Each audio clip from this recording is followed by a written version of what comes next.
जय श्री राम बच्चों। और क्या हालचाल, सब बढ़िया हो? तो आज के इस वीडियो में हम पढ़ने वाले हैं JEE। ठीक है, JEE के लिए most IMP topic Cramer's rule. मतलब आज के इस वीडियो में हम देखेंगे a pair of linear equation in two variables को हम क्रैमर्स रूल से कैसे सॉल्व कर सकते हैं। 2x2 के लिए क्रैमर्स रूल कैसे अप्लाई होगा। ठीक है, डिस्क्रिप्शन में तुमको लिंक मिल जाएगी Cramer's pair of linear equation in 3 variables या फिर 3 लीनियर इक्वेशन इन 3 वेरिएबल्स, है ना। 3x3 की जो इक्वेशंस होगी उनको क्रैमर्स रूल से कैसे सॉल्व करना है, तो डिस्क्रिप्शन में तुमको लिंक मिल जाएगा। 2x2 के बाद कंटिन्यू जब तुम 3x3 का वीडियो देखोगे तो क्रैमर्स रूल बिल्कुल तुमको इजीली एक्सप्लेन हो जाएगा, बिल्कुल आसानी से आ जाएगा, है ना। डायरेक्ट 3x3 पे जाओगे तो हो सकता है कि कुछ कंफ्यूजन हो, इसलिए पहले 2x2 का कंप्लीट वीडियो देखना, उसके बाद डिस्क्रिप्शन में जाके नेक्स्ट वीडियो की लिंक उठा लेना, वहां से तुमको क्रैमर्स रूल बिल्कुल कंप्लीट हो जाएगा। तो हमने क्लास 10th में चैप्टर पढ़ा है a pair of linear equation in 2 variables. ठीक है, चैप्टर 3 था pair of linear equation in 2 variables. Pair of linear equation का मतलब क्या होता है, उस चैप्टर के अंदर हमारे पास 2 लीनियर इक्वेशंस होती थी, 2। ठीक है, पेयर होता था और उनके अंदर 2 वेरिएबल्स होते थे। फॉर एग्जांपल हम इक्वेशन मान लें क्या, 2x + 3y = 8 और 3x + 2y = 4। ये मैंने मान लिया कि 2 पेयर दिया हुआ है लीनियर इक्वेशन का और इनके अंदर 2 वेरिएबल्स दिए हुए हैं x एंड y। ठीक है, तो वहां पे हमारा जनरल फॉर्म होता था a1x + b1y + c1 = 0। ठीक है, जहां पे a होता था कोएफिशिएंट ऑफ x, b होता था कोएफिशिएंट ऑफ y एंड जो हमारा c1 होता था हम उसको बोलते थे कांस्टेंट। उस जनरल फॉर्म के अंदर जो कांस्टेंट वैल्यू होती थी वो लेफ्ट हैंड साइड पे होती थी। ठीक है, लेकिन क्रैमर्स रूल के अंदर हम क्या करेंगे, उस कांस्टेंट को राइट हैंड साइड पे पुट कर देंगे। तो जब भी तुमको इक्वेशन सॉल्व करने के लिए आएगी क्रैमर्स रूल के अंदर, सबसे पहले उस इक्वेशन को तुम अकॉर्डिंग जमा लोगे। ठीक है, इक्वेशन फर्स्ट मान ले हम कितना, a1x + b1y और यहाँ पे मैं कांस्टेंट को रख रहा हूँ राइट हैंड साइड पे, जिसको रिप्रेजेंट कर रहा हूँ d1 से। ये हो गया हमारा equation number first. Second equation हो जाएगा हमारा a2x + b2y = d2।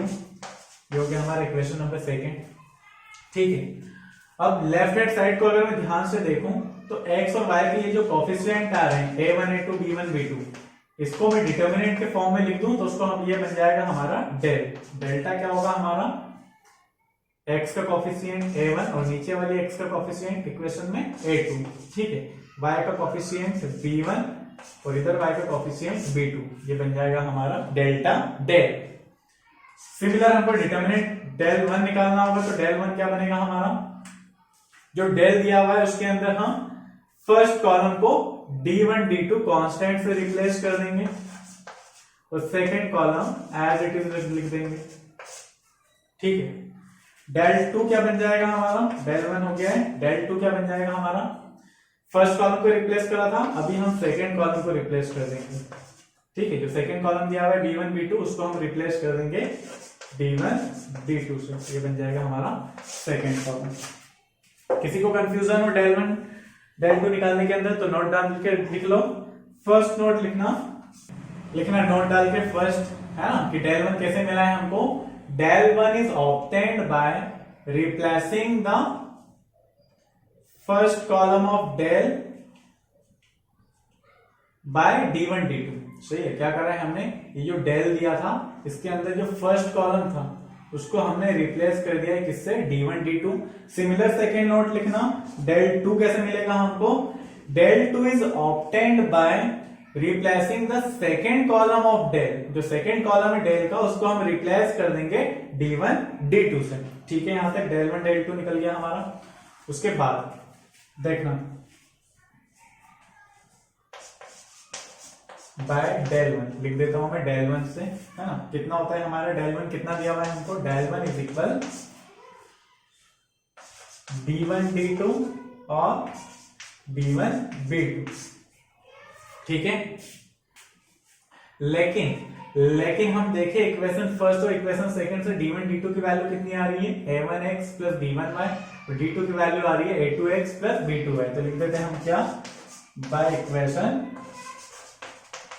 First and second. ठीक, इक्वेशन फर्स्ट के अकॉर्डिंग b1 को मैं रिप्लेस कर दूंगा किससे, a1x प्लस b1y से। लिख देता हूं यहाँ पे, तो हमारा del 1 बन जाएगा a1x प्लस b1y और इधर b1।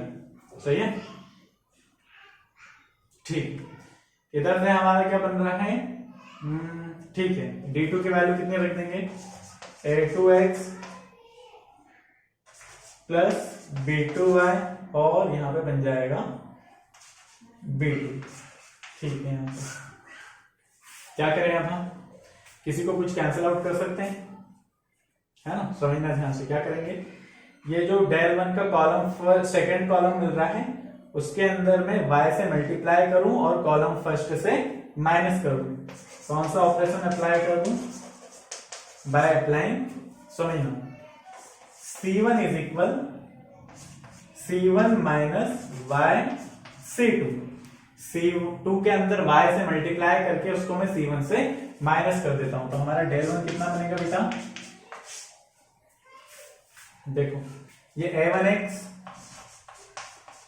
है ना, b1 के अंदर जब मैंने y से मल्टीप्लाई करा तो कितना हो जाएगा ये b1y, उस b1y को इस कॉलम सेकंड से माइनस करना है प्लस b1y से, तो यहाँ पे आ जाएगा प्लस b1y माइनस b1y, और ये जो b1 है इसको हम एज इट इज लिख देते हैं।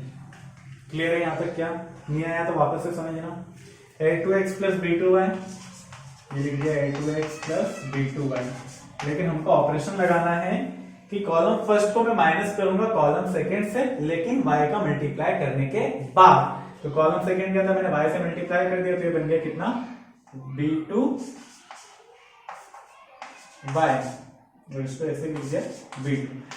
ये कैंसिल आउट हो रहे हैं दोनों, मतलब del 1 कितना मिल रहा है मेरे को, a1x और b1 यहाँ पे मिल रहा है a2x और b2। क्लियर है यहाँ तक। अच्छा, किसी भी रो में जब कोई सी वैल्यू सेम होती है तो मैं कॉमन निकाल सकता हूँ, या किसी भी कॉलम में कोई सी वैल्यू सेम होती है तो मैं कॉमन निकाल सकता हूँ। इधर फर्स्ट कॉलम के अंदर दोनों के पास x आ रहा है तो मैं x कॉमन निकाल दूं, मतलब del 1 इज इक्वल बन जाएगा x बाहर आ गया कॉमन, a1 a2 और b1 b2। ठीक है, अच्छा a1 a2 और b1 b2 किसकी वैल्यू मिल रही है हमको, यहाँ से del की वैल्यू दे रहे हैं, मतलब उसकी जगह मैं del लिख सकता हूँ, मतलब हमारा डेल्टा 1 बन जाएगा, delta 1 is equal x into delta, मतलब यहां से वेरिएबल x की वैल्यू निकल जाएगी del 1 डिवाइड बाय del। आया यहां तक समझ में क्या, अगर नहीं आया तो मैं तुमको y भी निकाल के बता देता हूं, यहां तक स्क्रीनशॉट ले लो या नोट डाउन कर लो, आगे रफ कर रहा हूं मैं।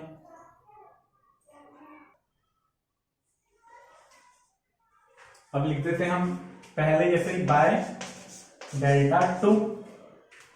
डेल्टा 2 कितना दिया हुआ है बेटा अपने को, डेल्टा 2 इज इक्वल है a1 a2 और d1 d2। सही है यहां तक।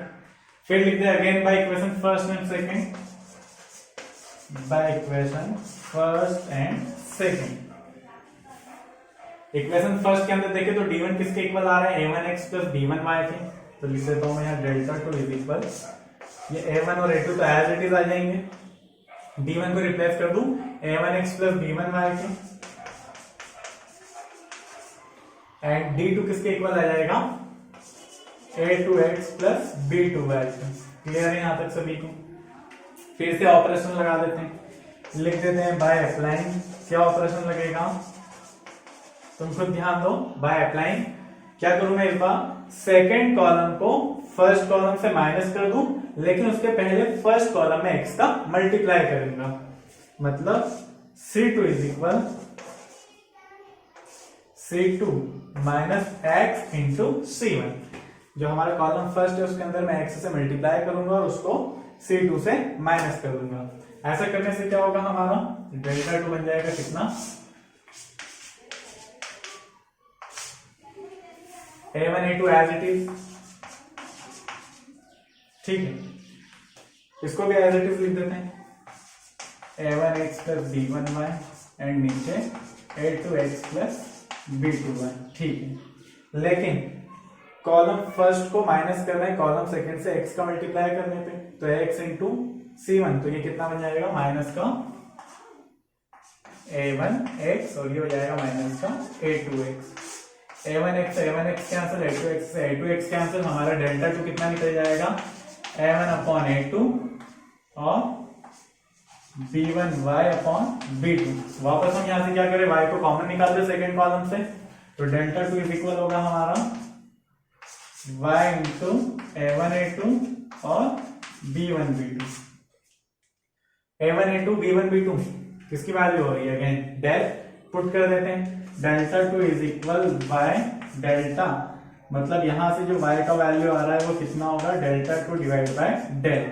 इसके पहले हमने देखा था हमारा x का वैल्यू कितना आ रहा था, x is equal delta one divide by del. मतलब हम दो वेरिएबल्स को बाय क्रैमर्स रूल कैसे सॉल्व कर सकते हैं, जो डेल्टा टू की वैल्यू होगी उसको मैं डेल की वैल्यू से डिवाइड कर दूंगा तो हमारा निकलेगा y, एंड सिमिलर जो डेल्टा वन की वैल्यू होगी उसको मैं डिवाइड कर दूंगा डेल से तो वो होगा हमारा x।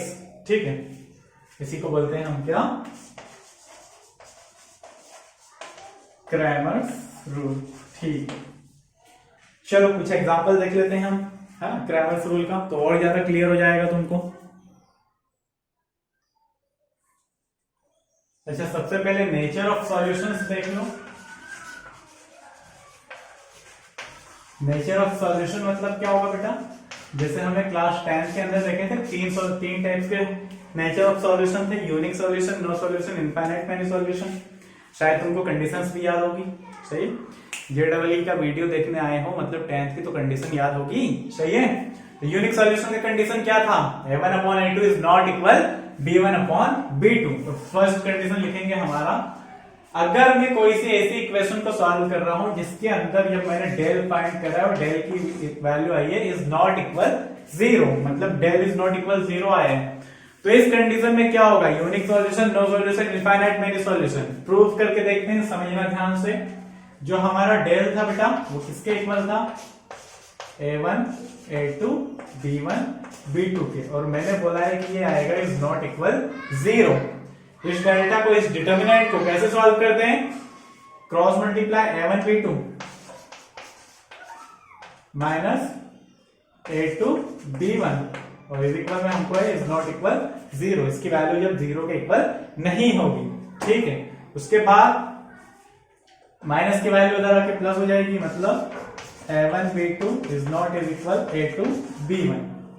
जो मल्टीप्लाई में होता है वो कहां जाता है, डिवाइड में, तो A2 इसके साथ मल्टीप्लाई में इधर आएगा डिवाइड में, तो A1 upon A2 is not equal B1, और जो मल्टीप्लाई में B2 है वो जाएगा डिवाइड में। कौन सी कंडीशन है, A1 upon A2 is not equal B1 upon B2। इस कंडीशन में मिलेगा हमको यूनिक सॉल्यूशन। यूनिक सॉल्यूशन का मतलब कंसिस्टेंट, सॉल्यूशन होना मतलब होता है कंसिस्टेंट, ठीक है।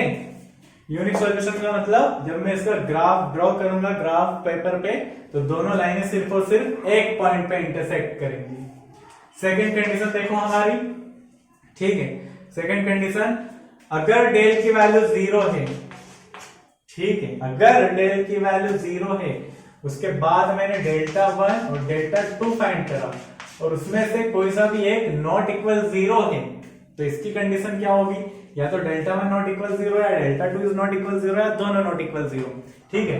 तो मैंने सबसे पहले बोल दिया है कि जो हमारा डेल है, डेल मतलब यहां लिखा हुआ है A1 A2 B1 B2। अच्छा, अभी किसी को कंफ्यूजन तो नहीं हो रहा है कि A1 A2 B1 B2 क्या चल रहा है? अगर कंफ्यूजन हो रहा होगा बेटा तो ये तीनों कंडीशन के बाद मैं तुमको क्वेश्चन सॉल्व करके बता दूंगा और तुम्हारा सारा कंफ्यूजन क्लियर हो जाएगा, ठीक है। मैंने बोला है कि डेल इज इक्वल 0 क्या आ रहा है, मतलब मैं इतना सॉल्व करने के बजाय डायरेक्ट लिख देता हूं कि A1 upon A2 is equal B1 upon B2 आ रहा है, सही है। ये तो अभी मैंने तुमको निकाल के बता ही दिया था। सेकेंड कंडीशन क्या बोली है मैंने, कि जो डेल्टा 1 है वो इज इक्वल, वो नॉट इक्वल 0 निकल रहा है। सपोज कर ले हम कि जो हमारा डेल्टा 1 है वो आ रहा है नॉट इक्वल 0, तो डेल्टा 1 की वैल्यू क्या होती है, याद है क्या, कैसे निकाला था डेल्टा 1? जो डेल का फर्स्ट कॉलम होता है उसको हम D1 D2 से ट्रांसपोज रिप्लेस कर देते हैं, तो ये D1 D2 और इधर आ जाएगा D1 B2। हमने बोला ये नॉट इक्वल 0 के हैं, सही है। मतलब इसको मैं आगे जाके सॉल्व करूंगा इसके जैसा, तो कितना निकल जाएगा, a1 upon a2 is not equal b1 upon b2 आया था, तो सिमिलरली कितना बन जाएगा, b1 upon b2 is not equal b1 upon b2। ठीक है, यहां तक। अगर मैंने बोला कि डेल्टा 2 इज नॉट इक्वल 0 है, तो डेल्टा 2 कितना होता है, निकाल के बताया था मैंने। डेल्टा 2 क्या करेंगे, डेल के अंदर जो कॉलम सेकंड है उसको d1 d2 से रिप्लेस कर देंगे, तो a1 a2 और इधर आ जाएगा d1 d2 is not equal 0। मतलब यहां से वैल्यू क्या बनेगी, a1 upon a2 is not equal d1 upon d2। समझ में तो आ रहा है ना कि क्या पढ़ा रहा हूं मैं, नहीं आ रहा हूं मतलब बेटा जेडब्ल्यू निकलना मुश्किल है ना, ध्यान रखना। कुछ नहीं है तो अभी बस मजाक ही चल रहा है, फॉर्मूला प्रूफ कर रहे हैं अपन। ठीक है, क्या क्या वैल्यू निकल गई, इसको बोल दो इक्वेशन फर्स्ट, इसको बोल दो इक्वेशन सेकंड, इसको बोल दो इक्वेशन थर्ड। अब देखो a1 upon a2 is equal आ रहा है b1 अपॉन b2 के। ठीक है, लेकिन जो b1 अपॉन b2 है वो is not equal d1 upon d2 के, एंड जो a1 upon a2 is not equal d1 upon d2 के। मतलब मैं इसको क्या लिख सकता हूं कि जो a1 अपॉन a2 है वो तो इज इक्वल है b1 अपॉन b2 के। मतलब ये दोनों वैल्यूज तो आपस में इक्वल होंगी, लेकिन ये वैल्यूज d1 और d2 के इक्वल नहीं होंगी। और ये कौन सी कंडीशन थी, चैप्टर 3 क्लास 10 नो सॉल्यूशन। सही है, ये कौन सी कंडीशन है हमारी, नो सॉल्यूशन मतलब इनकंसिस्टेंट। मतलब जब मैं इसका ग्राफ ड्रॉ करूंगा तो दोनों लाइनें आपस में होंगी पैरेलल। नोट डाउन करो, यहां तक थर्ड कंडीशन लिखवा रहा हूं।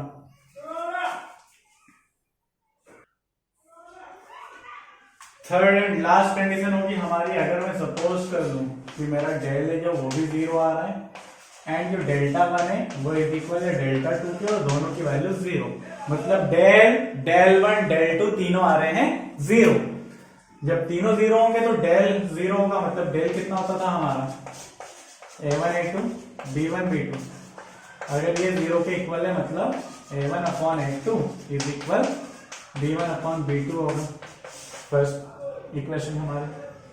अगर डेल्टा 1 इज इक्वल 0 पे है तो डेल्टा 1 किसके इक्वल था, d1 d2 और b1 b2 इज इक्वल 0।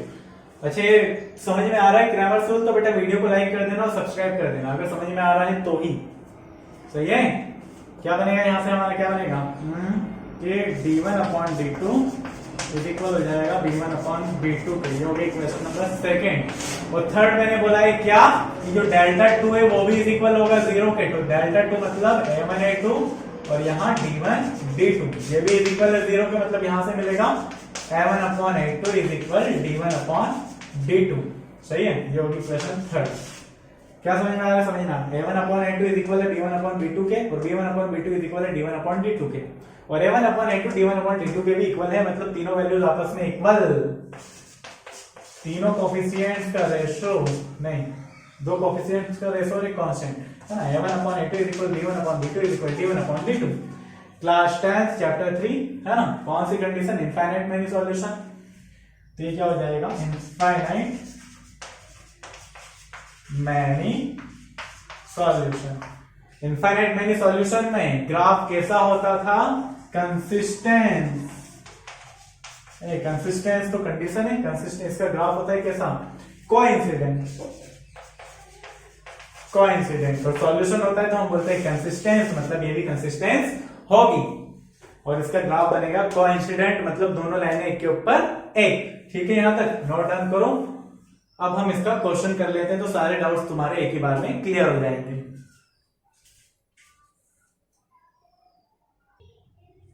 चलो, क्वेश्चन बोर्ड पे आ गया है। जो हमारा क्वेश्चन है बेटा वो बोर्ड पे आ चुका है। ठीक है, क्या बोला हुआ है क्वेश्चन के अंदर, समझना ध्यान से। If the equation 2x plus 3y plus 1 is equal 0 and 3x plus 2y minus 2 equals 0 and ax plus 2y minus b is equal 0 are consistent, then prove that a minus b is equal to। मतलब कि अगर ये तीनों equations आपस में consistent हैं तो prove करो कि a minus B is equal होगा 2 के। मतलब a माइनस बी की वैल्यू इज इक्वल आएगी 2 के। ठीक है, तीनों इक्वेशन आपस में कंसिस्टेंट है। अब मैंने तुमको कंडीशन लिखवा दी है और मैंने लिखवाने के पहले तुम 10th में भी पढ़ के आ चुके हो कि कंसिस्टेंस का मतलब क्या होता है, सॉल्यूशन होना। और सॉल्यूशन होने की दो कंडीशन होती है, एक यूनिक सॉल्यूशन, एक इनफाइनाइट मैनी सॉल्यूशन। समझ में आ गया? सही है यहां तक? ठीक है। सॉल्यूशन होने की दो कंडीशन होती है, यूनिक सॉल्यूशन और इनफाइनाइट मैनी सॉल्यूशन। तो क्या करेंगे, सबसे पहले हम जो इक्वेशन फर्स्ट दिया हुआ है कितना है हमारा 2x प्लस 3y है ना, उसमें +1 को मैं राइट हैंड साइड पे शिफ्ट कर दूं तो कितना मिल जाएगा, ये -1। ये हो गई इक्वेशन फर्स्ट। इक्वेशन सेकंड कितना दिया है हमको 3x प्लस वाई और माइनस का 2 राइट हैंड साइड पे आके प्लस का 2। सही है। इसको तुम सब्स्टिट्यूशन, एलिमिनेशन और क्रॉस मल्टीप्लिकेशन से भी कर सकते हो, लेकिन अभी हमने क्रैमर्स रूल पढ़ा हुआ है इसलिए हम क्रैमर्स रूल से सॉल्व करेंगे। समझना ध्यान से।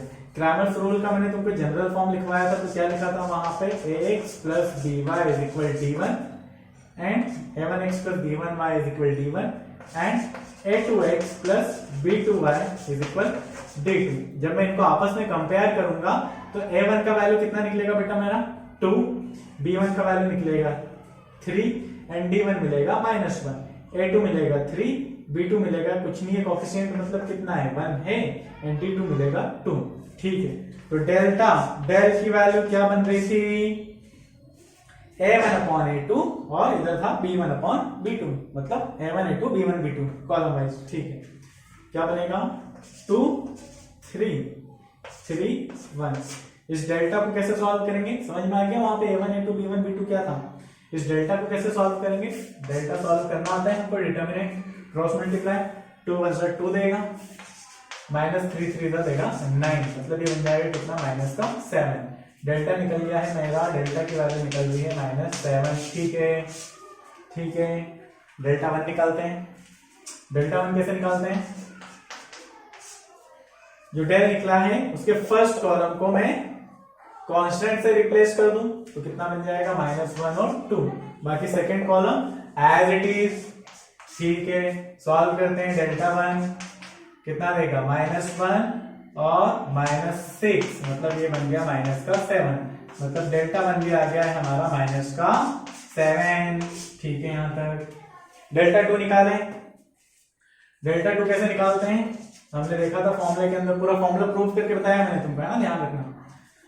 डेल्टा का first column as it is, ठीक है 2 3। सेकंड कॉलम को d1 d2 से रिप्लेस कर दो, मतलब बन जाएगा -1 और 2।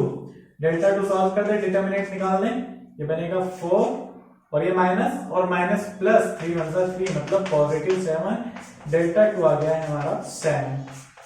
ठीक है, वापस जाओ पीछे, कॉपी लेके बैठना बेटा, है ना, नोट डाउन करते जाना, साथ में मजा आएगा पढ़ने में।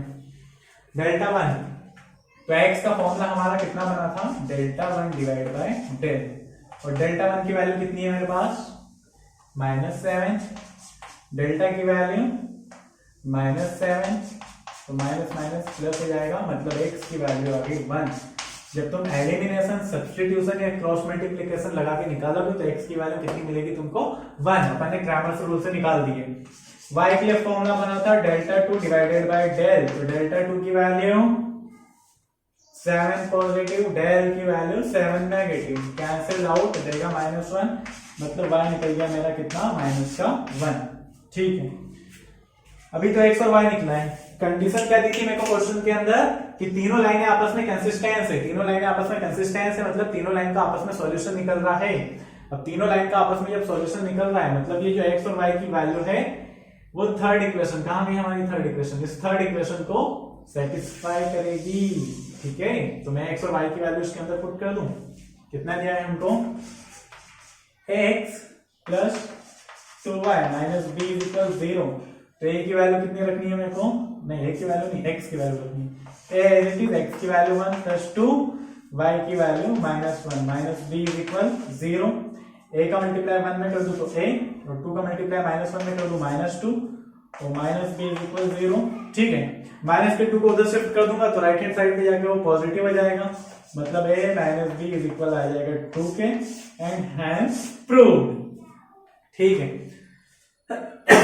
अगर इस कंडीशन में तुमको पूरा क्रैमर्स रूल 2/2 की इक्वेशन के लिए बेटा क्लियरली समझ में आ जाता है तो प्लीज चैनल को सब्सक्राइब कर दो, वीडियो को लाइक कर दो और अपने बाकी फ्रेंड्स के साथ शेयर कर दो। ठीक है, अब क्रैमर्स रूल से हम 3 इक्वेशंस को, 3 वेरिएबल्स वाली 3 इक्वेशन को कैसे सॉल्व करेंगे, 3x3 की इक्वेशन को कैसे सॉल्व करेंगे, उसकी लिंक तुमको डिस्क्रिप्शन में मिल जाएगी। वहां से इसके बाद तुम कंटिन्यू वीडियो देख लेना, तुम्हारा क्रैमर्स रूल पूरा क्लियर हो जाएगा। ठीक है, एक बार फिर से बोलो सभी, जय श्री राम।